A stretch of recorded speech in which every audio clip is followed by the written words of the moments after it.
পুজোর উদ্বোধনে যাবেন না সুকান্ত মজুমদার। কুলতলিতে স্কুল ছাত্রীকে ধর্ষণ করে খুনের ঘটনায় প্রতিবাদ জানিয়ে এই সিদ্ধান্ত। এবার বেশ কিছু পুজোর উদ্বোধনের কথা থাকলেও তা করবেন না।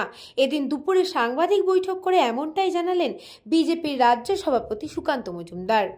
জয়নগরের একটি বাচ্চা মেয়ে, ক্লাস 4 এর মেয়ে, 10-11 বছর বয়স, তাকে কিছু দুষ্কৃতী তুলে নিয়ে যায় এবং গোটা রাত তাকে অত্যাচার করে, তাকে রেপ করে, তাকে মার্ডার করে ফেলা হয়। আজ সকালে তার পরিবার এবং গ্রামবাসীরা যখন সেই দেহ পায়, তারা প্রতিবাদে ফেটে পড়ে। তার কারণ, গতকাল মেয়েকে যখন পাওয়া যাচ্ছিল না, তখন পরিবারের লোকজন পুলিশের কাছে গিয়ে এই এফআইআর নেবার কথা বলে, কিন্তু পুলিশ কোনো কমপ্লেন বা এফআইআর নিতে রাজি হয়নি।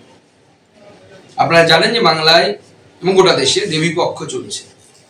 এই দেবীপক্ষ স্বস্তির নয়। এক, অভয়ার বিচার এখনো হয়নি, তার বিচারের দাবিতে মন ভারাক্রান্ত।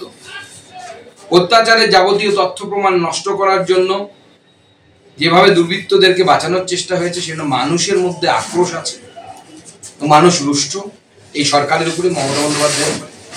এবার দেবীপক্ষের মধ্যে যেভাবে জয়নগরের বিজয়াকে নির্যাতন করে, তাকে ধর্ষণ করে মারা হয়েছে, একজন নাগরিক হিসেবে, মেয়ের বাবা হিসেবে আমি ঠিক করেছি যে আমার বহু জায়গায় বারোয়ারি পুজোতে পুজো উদ্বোধন করার যাওয়ার কথা ছিল।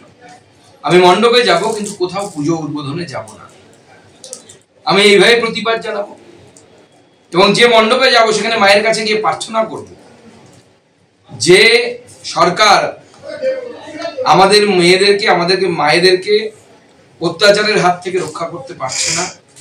সেই সরকারকে যেন মা শাস্তি দেয় এবং সেই সরকারকে উৎখাত করার ব্যবস্থা করে। আমি মণ্ডপে যাব, মাকে হাত জোর করে প্রণাম জানাবো, কিন্তু সেটা প্রতিবাদের সামিল হওয়ার মতো, সেটা কোনো উৎসব নয় এবং কোনো উদ্বোধনে আমি যাব না, এই সিদ্ধান্ত নিয়েছি। এবং আগামীকাল যদি সব ঠিকঠাক থাকে, আমি জয়নগরেও পৌঁছবো। এই অত্যাচারের বিরুদ্ধে প্রত্যেকটি মানুষের প্রতিবাদ করা উচিত। এবং যে ধরনের ঘটনা জয়নগরে ঘটেছে, এটিও শুধুমাত্র সাধারণ রেপ এবং মার্ডারের ঘটনা নয়। এই ঘটনা অত্যন্ত চিন্তার ঘটনা, অত্যন্ত মন খারাপ করে দেওয়ার ঘটনা। এবং আমার মনে হয় যে এই ঘটনা বন্ধ হওয়া উচিত এবং এই সরকার সম্পূর্ণরূপে ব্যর্থ। এই রাজ্যের ব্যর্থতম মুখ্যমন্ত্রী এবং নারী সুরক্ষার ক্ষেত্রে ব্যর্থতম মুখ্যমন্ত্রী হচ্ছে মমতা বন্দ্যোপাধ্যায়। তার নাম মমতা বন্দ্যোপাধ্যায়। এবং এই মুখ্যমন্ত্রী উচিত ইমিডিয়েটলি তার পদ থেকে সরে যাওয়া।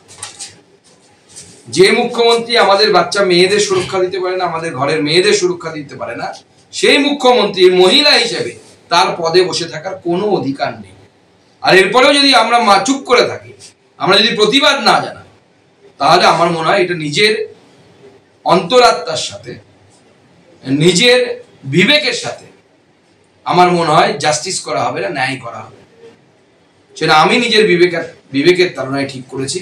আমি এবার কোথাও পূজা উদ্বোধন করতে যাব না। পুজোতে যাব, মাকে প্রণাম করব, বাঙালির সর্বশ্রেষ্ঠ উৎসব, কিন্তু আমরা উৎসব হিসেবে পালন করব।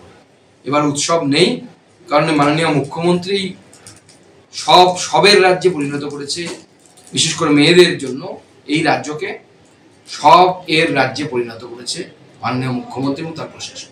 Bureau report, news Banga time. Animesh Suzuki, BT road, Agarpara. Motorcycle মানে সুজুকি। মোটরসাইকেল সেল এবং সার্ভিস করানো হয় অত্যাধুনিক যন্ত্রের মাধ্যমে। এখানে অত্যাধুনিক মডেলের বিভিন্ন গাড়ি পাওয়া যায়। পাবেন Suzuki Hayabusa, Suzuki Gixxer, Suzuki Bergman, Suzuki access 125 এবং সাথে সার্ভিস সেন্টারের সমস্ত সুবিধা। আমাদের শাখা আগরপাড়া, ব্যারাকপুর, ভিআইপি তে। সকলকে সাদর আমন্ত্রণ।